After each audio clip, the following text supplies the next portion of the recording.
Hi friends, నమస్తే. Welcome to టియానోస్ kitchen Telugu. ఈరోజు recipe హెల్త్కి ఎంతో మంచిదైన అలాగే చాలా ఈజీగా తయారు చేసుకునేది, చాలా టేస్ట్గా ఉండే ఈరోజు రైస్ ఐటమ్ తయారు చేసే విధానం షేర్ చేయబోతున్నానండి. పుదీనా రైస్ చాలా టేస్ట్గా ఉంటుంది. ఇది లంచ్ బాక్స్లో పెట్టడానికి పిల్లలకి చాలా ఈజీగా అయిపోతుంది. ఈ పుదీనా రైస్ తయారు చేసుకోవడానికి నేను 1 గ్లాస్ రైస్ తీసుకున్నానండి, బాస్మతి రైస్. ఇది మామూలు రైస్తో కూడా చేసుకోవచ్చు. 10 నిమిషాలు ఇలా నానబెట్టేసుకున్నాం అనుకోండి, రైస్ అనేది మనకి పొడి పొడిగా వస్తుంది. ఇలా క్లీన్ చేసుకున్న బాస్మతి రైస్ నేను ఈరోజు ఎలక్ట్రికల్ కుక్కర్లో వేసేస్తున్నానండి. ఈ రైస్ అంతా కూడా మనం ఏ గ్లాస్తో రైస్ తీసుకుంటే అదే గ్లాస్తో ఇక్కడ చూస్తున్నారా 1 గ్లాస్కి కొద్దిగా వాటర్ అనేది తగ్గించి పోసుకుందాము. కొద్దిగా అండి, ఎక్కువ కాదు. ఇట్లాగా 2 గ్లాసులు వాటర్ యాడ్ చేసేసిన వెంటనే కూడా ఇప్పుడు దీంట్లో ఒక 1/2 టేబుల్ స్పూన్ నెయ్యి వేస్తున్నానండి. నెయ్యి వేసుకోవడం వల్ల మనకి ఏంటంటే పొడి పొడిగా రైస్ మంచిగా వస్తుంది. మూత పెట్టేసేసుకొని ఇప్పుడు మనం ఎలక్ట్రికల్ కుక్కర్లో ఒక 5 మినిట్స్లో రెడీ అయిపోతుంది. ఇది కుక్ చేసే లోపల మసాలా తయారు చేసుకునేది. పుదీనా ఆకులన్నీ కూడా మొత్తం తీసేసుకుందాము. కుక్ అయ్యే లోపల మనం ఇక్కడ మసాలా తయారు చేసుకుందాం. ఏమేంటిగా ఈ విధంగా తుంచేసేసుకొని ఈ ఆకులు వేసేసుకోండి. ఇవన్నీ కూడా ఒక 3-4 టైమ్స్ వరకు కూడా బాగా క్లీన్ చేసుకోవాలి, మట్టి ఉంటుంది. ఈ విధంగా క్లీన్ చేసుకున్న ఈ పుదీనా అంతా కూడా మిక్సీ జార్లో వేసేస్తున్నాను.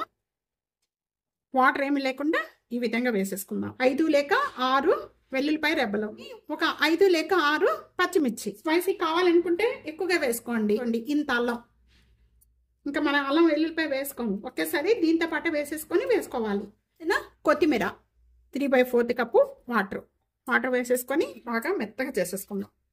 ఇలా మెత్తగా చేసుకున్నదంతా కూడా ఇప్పుడు సైడ్ పెట్టేసుకుందాము.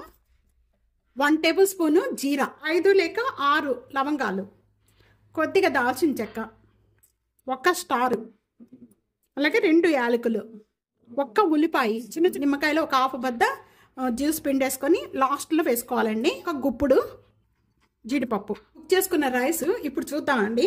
ఇలాగా చూస్తున్నారా ఎంత పొడి పొడిగా ఎలా వచ్చిందో రైస్. ప్యాన్లో ఒక 2 టేబుల్ నెయ్యి కూడా ఎక్కువగా పట్టదండి, చాలా తక్కువ పడుతుంది.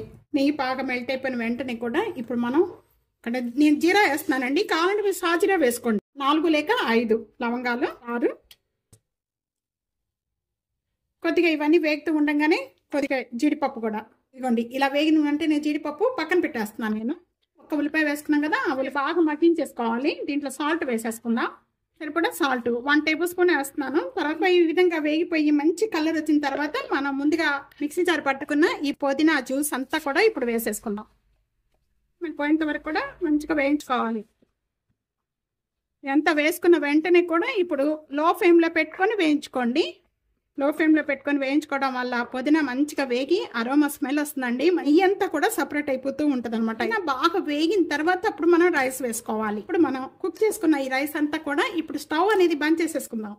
రైస్ అంతా కూడా దీంట్లో కలిపేసుకుందాం. ఇలా మొత్తం కలుపుకోవాలి. ఇలా ఈ నిమ్మకాయ అనేది ఇప్పుడు విత్తనాలు ఏమీ లేకుండా ఈ విధంగా పిండేసుకోవాలి. ఇప్పుడే పిండేసుకోవాలండి. మనం జీడిపప్పులో వేసేసుకుందాం. ఇక్కడ నేను ఒక 1/2 తీస్తున్నాను, తర్వాత వేస్తాను. అలా 5 మినిట్స్లో రెడీ అయిపోయి చాలా టేస్ట్గా, చాలా ఈజీగా, హెల్త్కి ఎంత మంచిదైన పుదీనా రైస్ రెడీ అయిపోయింది ఫ్రెండ్స్. తప్పకుండా ట్రై చేయండి. ట్రై చేసి మీకు ఎలా ఉందనేది కామెంట్స్లో తెలియచేయండి. లైక్ చేయండి, కామెంట్ చేయండి, సబ్స్క్రైబ్ చేసుకోవడం అస్సలు మర్చిపోదు ఫ్రెండ్స్.